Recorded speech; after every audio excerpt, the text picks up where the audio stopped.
When a humble hospital janitor with a hidden past saves a tech billionaire's autistic daughter during a charity gala, he unknowingly unravels her icy armor, sparking a collision of two worlds that will expose corporate betrayal, heal generational wounds, and prove that the greatest power isn't wealth, but the courage to be seen.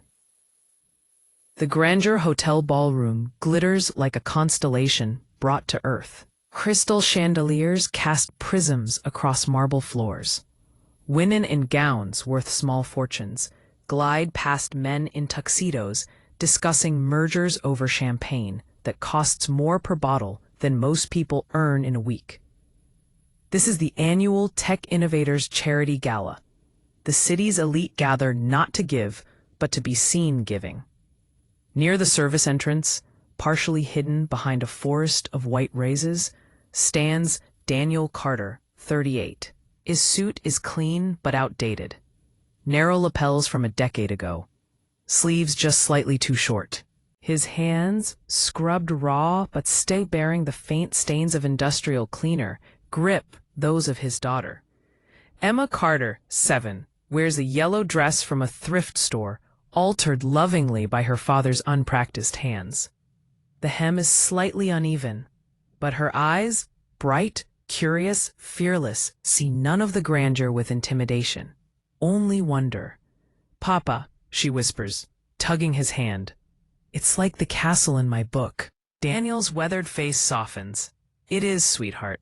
Just remember, we're only here because Mrs. Chen gave you her extra tickets," Emma finishes, grinning.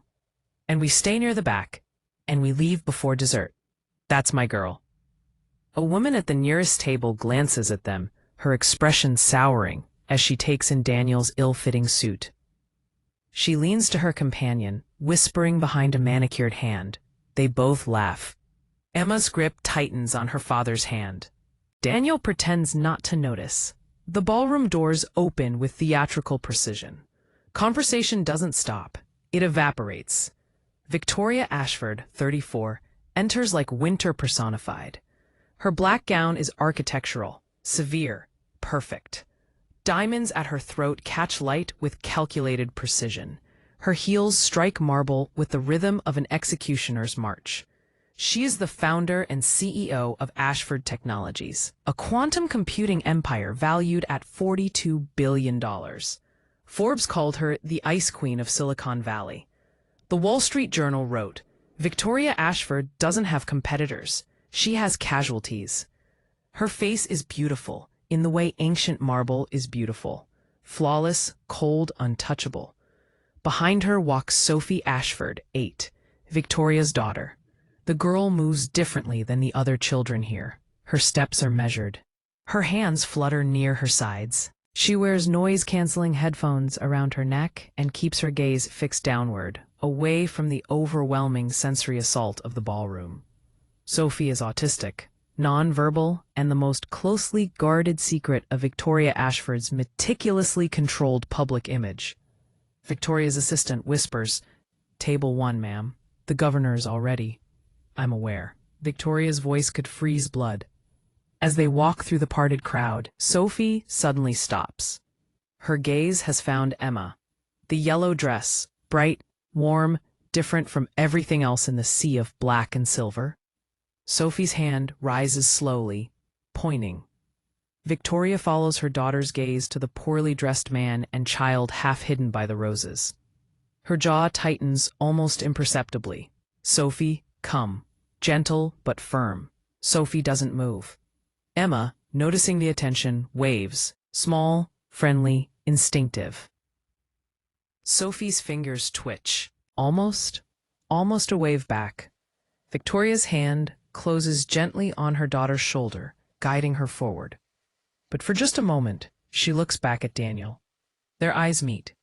His are kind, tired, holding unnamed sorrow. Hers are walls of ice, hiding everything. The moment breaks. Victoria moves to her table, the best in the house naturally. Daniel exhales slowly, realizing he'd been holding his breath. 20 minutes into the dinner service, Emma whispers urgently, "Papa, I need the bathroom." Daniel stands, carefully folding his napkin. As they navigate toward the restrooms, they pass table 1. Sophie sits rigidly, her untouched plate before her. The noise of silverware on china, the competing perfumes, the laughter, it's all too much. Her hands have started their fluttering again, more agitated. Victoria leans close, whispering something soothing, but her face remains composed, aware of watching eyes. Emma slows, watching Sophie with that peculiar intuition children possess. She pulls away from Daniel's hand and approaches the table. "Emma!" Daniel reaches for her, mortified. But Emma stops beside Sophie's chair and begins to hum. Soft, melodic. A lullaby Daniel sings to her each night, one his late wife used to sing to them both. The effect is immediate. Sophie's hands still. Her breathing slows. She looks up at Emma, truly seeing her. Emma smiles and holds out her hand, palm up, an offering. No words, just presence. Sophie's hand, trembling slightly, reaches out. Their fingers touch. The entire table has gone silent. Victoria stares at her daughter, her unreachable, careful daughter, connecting with a strange child. A waiter appears, his face twisted with indignation. "Sir, you need to control your child. She's disturbing Miss Ashford." Daniel's face flushes. "I'm so sorry. Emma, sweetheart, come. She's not disturbing anyone." Victoria's voice cuts like a blade. The waiter freezes. Victoria's gaze shifts to Emma, and something infinitesimal, softens in those ice-blue eyes. "What's your name?" "Emma Carter, ma'am. That's my papa, Daniel." Victoria's gaze moves to Daniel. He stands there, caught between shame at the spectacle and pride at his daughter's kindness. "Your daughter has a gift," Victoria says quietly. Then, impossibly, to Sophie, "Would you like her to sit with us for a moment?" Sophie actually nods. Victoria gestures to an empty chair. "Please." Daniel starts to protest. "We couldn't possibly. I insist." There's no warmth in the words, but there's something else. Desperation, perhaps, hidden deep. Emma climbs into the chair beside Sophie, still humming softly. Sophie's hand finds hers again. Daniel remains standing, awkward, aware of every eye on them. Victoria studies him with the analytical gaze she usually reserves for acquisition targets. "You're not on the donor list. How did you get tickets?" "A friend gave them to us. I'm sorry, we didn't mean to intrude." "Papa works at the hospital," Emma announces proudly. "He helps people." "Does he? It's not a question." Victoria's gaze sharpens. "Which hospital?" "St. Catherine's. I'm on the custodial staff." The man beside Victoria, Richard Blackwell, CEO of a rival tech firm, snorts into his wine. "Custodial. How quaint," his wife giggles. "I suppose everyone needs their charity cases." Daniel's jaw tightens. Emma's smile falters. But Victoria's gaze never leaves Daniel. "I find honest work more respectable than inherited wealth and borrowed intelligence, Richard. How is your company's stock performing? Still down 18% this quarter?" Richard's face purples. Victoria returns her attention to Emma and Sophie, dismissing him entirely. "Your daughter may stay as long as Sophie wishes." 15 minutes later, as Emma tells Sophie about her favorite books, Sophie listening with rare complete focus, a woman approaches the table. Margaret Pennington, society maven and board member of half the charities in the city. Her smile is poison wrapped in pearls. "Victoria, darling, I couldn't help but notice your guests." Her gaze slides over Daniel with naked contempt. "How wonderfully inclusive of you." Though perhaps a warning to the rest of us would have been appropriate. Some of us have standards about who we allow near our children. The table freezes. Emma's face crumbles slightly. Sophie's hand tightens on hers protectively. Daniel stands, his voice carefully controlled. "We'll go. Emma, say goodbye. Sit down." Victoria's voice isn't loud, but it carries absolute authority. Daniel hesitates. Victoria's gaze remains on Margaret. "Margaret, I've always wondered something about you. Victoria says conversationally. Do you practice being vapid, or is it simply your natural state? Gasps around them. Margaret's mouth opens and closes. How dare! My daughter, who hasn't connected with another human being outside her therapeutic team in 6 months, is holding this child's hand.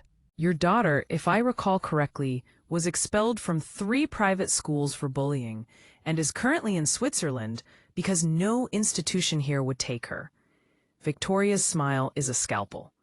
Please do lecture me about standards. Margaret turns white, then red, then turns on her heel and stalks away. Victoria looks at Daniel. Sit down. He sits, shaken. Emma whispers, Papa, did you hear? She said Sophie hasn't had friends in 6 months. Can I be her friend? Emma, Daniel's voice cracks slightly. These people this isn't our world, sweetheart. Why not? Emma's eyes, so innocent, so clear. Sophie needs friends. I can be a good friend. Sophie, listening to every word, nods emphatically. Victoria watches this exchange with an expression impossible to read. Then, softly, directed at Daniel, out of the mouths of children. Their eyes meet again. This time the moment stretches. The lights dim. A string quartet begins. The charity auction is about to commence.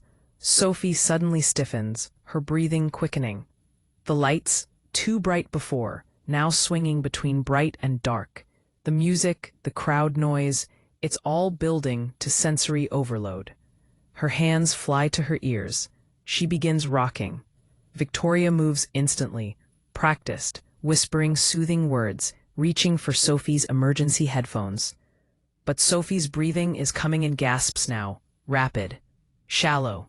Her lips are turning pale. Victoria's composure cracks. Sophie, baby, breathe with Mama. Daniel leans forward, his voice cutting through Victoria's panic with calm authority. She's hyperventilating. Let me help. Victoria's head snaps up, ready to refuse, but Sophie is gasping, starting to choke. Daniel kneels beside Sophie's chair, positioning himself at her eye level. His voice drops to something almost musical, rhythmic. Sophie, look at me. Good. See my hand? He holds up his palm. When I breathe in, my hand goes up. When I breathe out, it goes down. Just watch my hand. He demonstrates, slow, exaggerated. His hand rises with his inhale. 1, 2, 3, 4, then descends with his exhale. Sophie's eyes lock onto his hand. Emma, instinctively understanding, begins to hum again, the same lullaby. Daniel continues, his voice hypnotic. Watch my hand, Sophie. You're safe. You're perfect. Just watch. Slowly, impossibly, Sophie's breathing begins to match his rhythm. In, hold, out. In, hold, out. The crisis passes. Color returns to Sophie's face. She slumps in her chair, exhausted but breathing normally. Victoria is staring at Daniel with an expression of pure shock. How did you? Her voice actually trembles. No one can reach her when she's like that. No one. Daniel sits back on his heels, his own hands shaking slightly now. I had training. A long time ago. What kind of training? Before he can answer, Harrison Cole, Ashford Technologies' Chief Operating Officer, appears at Victoria's shoulder.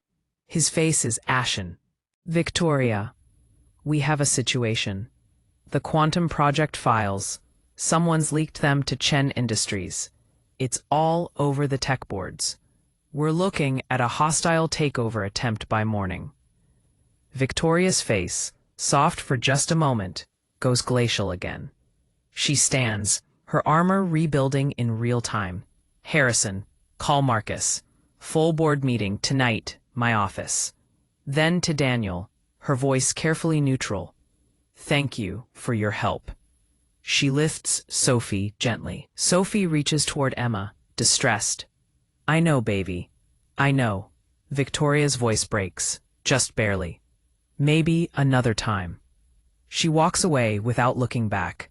Sophie's hand stretched out behind her, fingers grasping for Emma's. Emma starts to cry. Daniel holds her.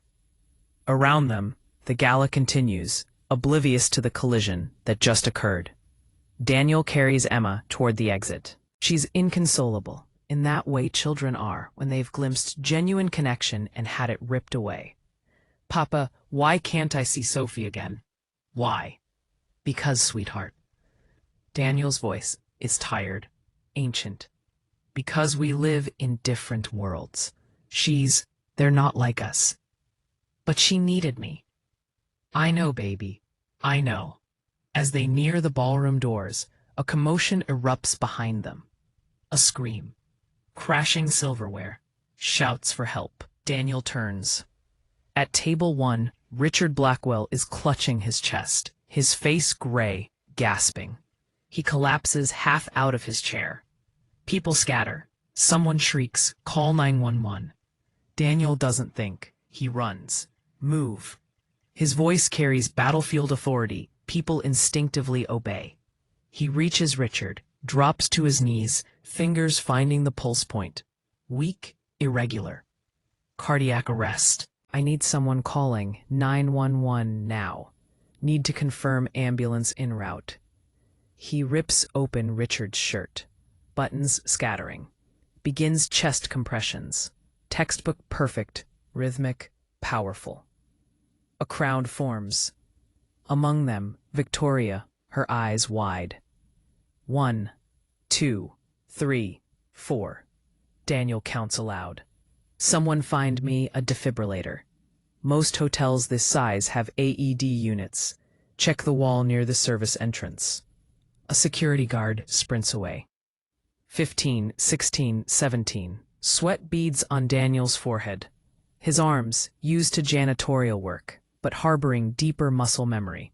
Drive down with practiced precision. Emma stands at the edge of the crowd, watching her father transform. The security guard returns with an AED unit. Daniel grabs it, tears it open, applies the pads with hands that never fumble, never hesitate. Clear. The shock delivers.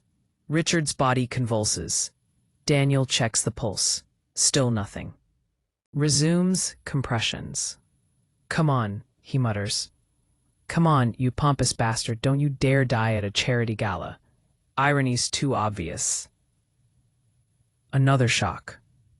This time, Richard gasps, coughs, his eyes fluttering. Stay down, sir. Paramedics are coming. You've had a cardiac event, but you're alive. Stay still. Daniel sits back, breathing hard, his suit jacket abandoned, his shirt sleeves rolled up. That's when people see them. His arms. Scars. Burns. And tattoos. Military insignias partially covered by scar tissue. The kind earned in field hospitals. Combat zones. Someone whispers, "Oh my God, is he military?" Victoria steps forward, crouching beside Daniel. Her voice is very quiet. "Who are you?" Daniel looks at her, and the exhaustion in his eyes holds decades. Right now? I'm just a dad trying to get his daughter home. Paramedics burst through the doors. Victoria watches the ambulance pull away, Richard stable, but sedated.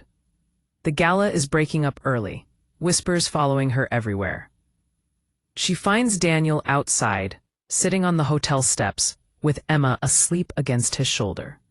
She sits beside him without asking permission. For a long moment, neither speaks. Catherine's doesn't just hire janitors with your skill set, Victoria says finally. No, Daniel agrees quietly. They hire janitors with rap sheets they're willing to overlook, if you don't mind night shifts and show up sober. A rap sheet. Victoria doesn't sound surprised. Daniel's laugh is bitter. Drunk and disorderly. 2 years ago. I was having a bad day. Bad year, really. They gave me community service and a record. Hospitals willing to hire ex-doctors who lost their licenses? aren't exactly plentiful. Silence. You were a doctor. Combat surgeon. Army, 6 years. Then civilian trauma surgeon. St. Catherine's, actually. Different life. Then my wife got sick. Stage 4 pancreatic cancer. I stopped sleeping, started drinking. Made a mistake in the OR. Nothing fatal, but enough. Lost my license. Then I lost Sarah. Then I almost lost Emma to social services until I proved I could stay clean and hold any job. He stares at his hands. Turns out the only job that would take me was cleaning the floors of the hospital where I used to save lives. Victoria processes this, her analytical mind restructuring everything she thought she knew about this man. Every day, Daniel continues, his voice breaking. I mop the floors outside the surgical wing. I hear the codes being called. I hear the victories and the losses. And I go home and hold my daughter and thank God she's healthy and pray she never knows how close she came to losing me too. Emma stirs against him, murmuring in her sleep. You saved Richard's life tonight, Victoria says. He's an insufferable ass, but you saved him. Muscle memory can't ever quite kill that instinct. Victoria stands, brushing off her gown. She pulls a card from her clutch. Heavy stock, embossed gold. Tomorrow, 2 p.m., my office, bring Emma. Sophie hasn't stopped signing her name since you left. Daniel takes the card, stunned. Why? Victoria's expression is unreadable. Because my daughter hasn't smiled in 6 months, and you taught her to breathe. And because I think we've both spent too long pretending we're not drowning. She walks to her waiting car, pauses at the door. And Daniel, you're not broken. You're just tired. There's a difference. The car door closes. She's gone. Daniel sits there, holding the card, his sleeping daughter, then something that feels dangerously like hope. The Ashford Technologies building is a monument to Victoria's vision. All glass and steel, reaching into the sky like a corporate cathedral. Daniel and Emma stand in the lobby, utterly out of place. Emma wears her best dress, still thrift store, still slightly faded. Daniel wears the same suit, cleaned as best he could manage. The receptionist eyes them with thinly veiled skepticism until Daniel presents Victoria's card. Her demeanor transforms instantly.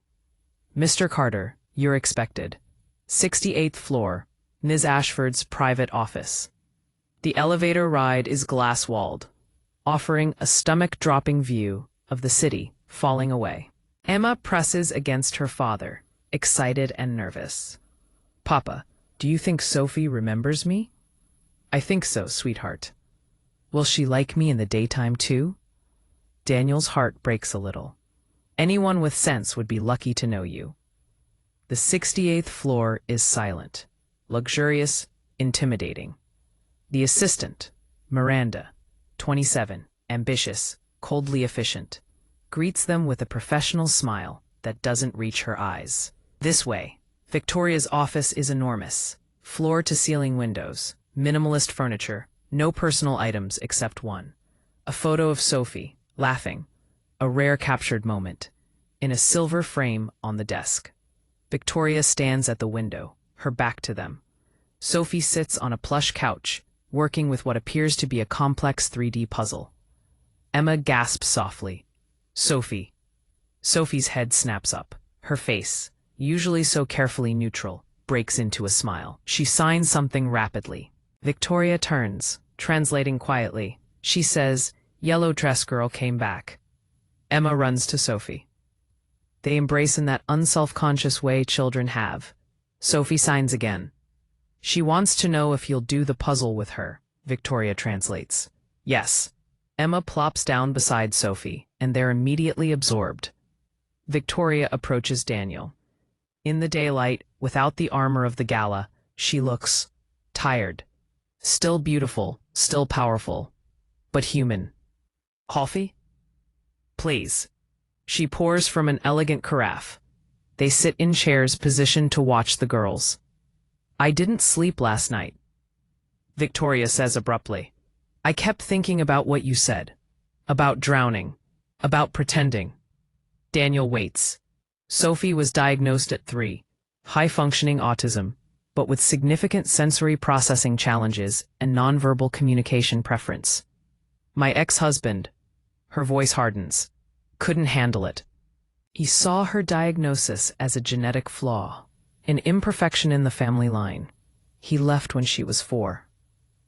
I'm sorry. Don't be. He was a liability I should have divested sooner.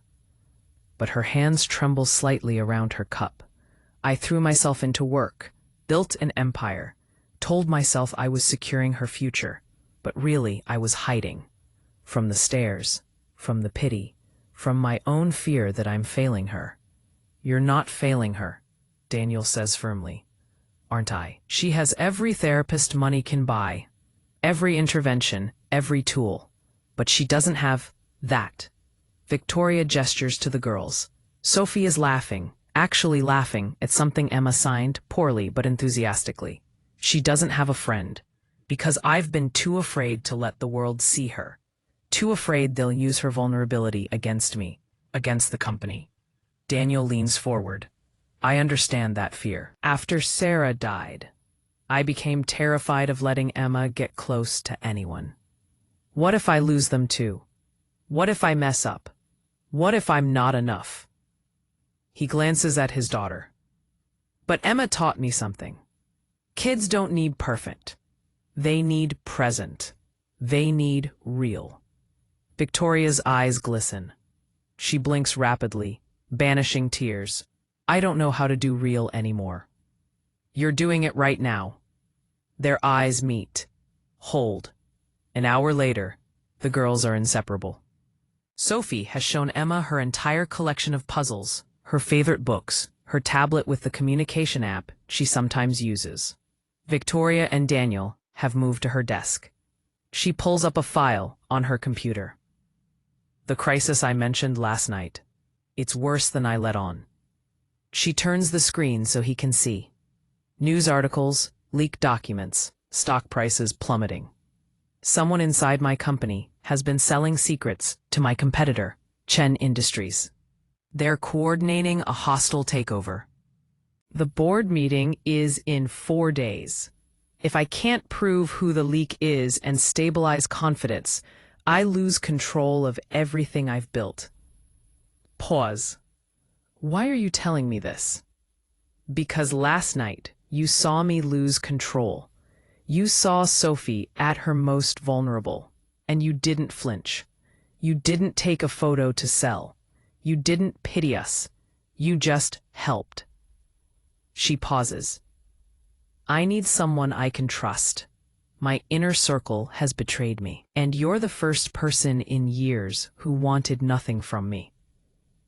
I'm a janitor with a suspended medical license. What could I possibly? You're a combat surgeon who saved lives under fire. You're a man who holds down a demeaning job to provide for his daughter. You understand strategy, pressure, sacrifice. Victoria's gaze intensifies. I need a consultant. Someone to watch my back while I root out the traitor. I'll pay you. I don't want your money. Then what do you want? Daniel looks at Emma and Sophie, now drawing together, their heads bent close. Let them be friends. Really. Not just today. Let Emma into Sophie's life, and in exchange I'll help you however I can. Victoria stares at him. That's it? Your daughter's friendship with mine? My daughter has a kind heart in a world that will try to break it. Your daughter has a brilliant mind in a world that doesn't appreciate it. They need each other. He meets her gaze steadily, and maybe we do too. Victoria extends her hand. Deal. They shake. Her hand is soft, but her grip is iron. Now, Daniel says, settling into the chair across from her. Show me everything. Let's find your traitor. Victoria's conference room has been transformed into a command center. Whiteboards covered in org charts, financial reports, communication logs. Daniel stands at the center, Emma and Sophie playing quietly in the corner under a fort of blankets and pillows. Daniel has barely slept, but his mind, unused for so long except for survival, has come alive. Here, he taps a pattern on the board. The leaks correspond with these board meetings. Only 7 people attended all of them. Cross-reference with who had access to the quantum project files. Victoria's phone buzzes. She goes pale. What is it? She turns her screen. A video is going viral, shot from last night's security footage. Grainy, but clear. It shows Victoria, late night in the office, shouting, throwing a tablet, her face twisted in rage, crying at her desk, head in her hands. The caption, Ice Queen melting down, Ashford's CEO unstable. This was from my private office, Victoria whispers. The security system is biometric. Only I control it. Or someone you gave access to, Daniel says grimly. Miranda enters without knocking. Victoria, the board is calling an emergency vote. They're moving the meeting up. Tonight, they're going to force you out. Victoria's face hardens. Who's leading the charge? Miranda hesitates too long. Daniel sees it. You. Miranda's professional mask slips. You've become a liability, Victoria. This company needs stability, not a CEO with a disabled child she hides like a shameful secret, and a janitor she's taken as a, what? A lover? A charity case. Her voice drips venom. The board agrees. Chen Industries has made a generous offer. You'll retain a seat, but CEO is over. You've been the leak, Victoria says, her voice deadly quiet. I've been saving this company from your ego. Security enters, but they're Chen Industries people, Daniel realizes. This was planned. The board will hear my side, Victoria says, standing. The board will hear mine, Miranda counters. I have 5 years of your instability documented. Every cold decision, every sacrificed employee, every time you chose company over humanity. She smiles. You built this prison. Enjoy it. She leaves, taking the security guards with her. Victoria stands frozen, her empire crumbling. Daniel touches her arm gently. There's still time. For what? She's right. I've been ruthless. I've sacrificed people on the altar of success. Why would they choose me? From the corner, Sophie makes a sound. Both adults turn. Sophie has left her fort. She crosses to Victoria.